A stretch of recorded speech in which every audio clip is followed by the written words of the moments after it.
Hi അസ്സലാമലൈക്കും, welcome to അബ്സാസ് diary. ഇന്ന് ഞാൻ നിങ്ങളൊരു ഇളനീർ ജ്യൂസ് അടിക്കുന്നതാണ് കാണിക്കുന്നത്. പെട്ടെന്ന് അടിച്ചെടുക്കാൻ പറ്റുന്ന ഒരു ഇളനീർ ജ്യൂസ്. ഇനി നമുക്ക് വേണ്ടത് ഈ രൂപത്തിലുള്ള ഇളനീരാണ്. നമ്മൾ ഇളനീരിൻ്റെ ഉള്ളിൽ ഇങ്ങനെ അടത്തിയെടുക്കണം. ഓരോ ഇതിൻ്റെ ഉള്ളിൽ നിന്നും ഇതുപോലെ എടുത്തിട്ട് ഇളനീരിൻ്റെ നമ്മളെ വെള്ളം ഉണ്ടല്ലോ, കരിക്കും വെള്ളത്തിൻ്റെ കൂടെ ഇതും കൂടിയും കൂട്ടിച്ചേർത്തിട്ടാണ് നമ്മൾ ജ്യൂസ് അടിക്കുക. ഇതും കുറച്ച് പഞ്ചസാരയും ചേർത്തിട്ട് നല്ല ടേസ്റ്റുള്ള പെട്ടെന്ന് അടിച്ചെടുക്കാൻ പറ്റുന്ന ജ്യൂസാണ്.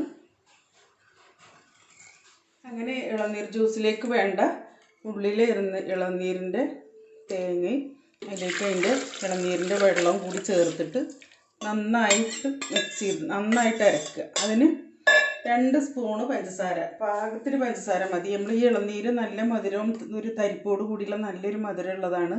അപ്പോൾ അതിലേക്ക് 2 സ്പൂണ് പഞ്ചസാര ചേർത്താൽ മതി. 2 ഗ്ലാസ്സിലേക്ക് 2 സ്പൂണ് പഞ്ചസാര മതി. ഇനി ഇത് നമുക്ക് നന്നായി അരച്ചെടുക്കാം. അങ്ങനെ നമ്മുടെ ഇളനീർ ജ്യൂസ് റെഡി ആയിട്ടുണ്ട്.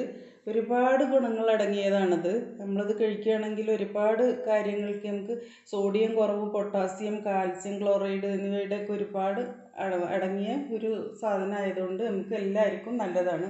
കലോറി കുറവായത് കാരണം നമുക്ക് വെയിറ്റും ഇത് കുടിക്കുന്നവർക്ക് ഉണ്ടാവില്ല. പിന്നെ അതേപോലെ തന്നെ നമുക്ക് ചൂടിനെ കുറക്കാനും ശരീരത്തിൽ തണുപ്പ് നിലനിർത്താനും ഇളനീർ കൊണ്ട് സഹായകമാണ്.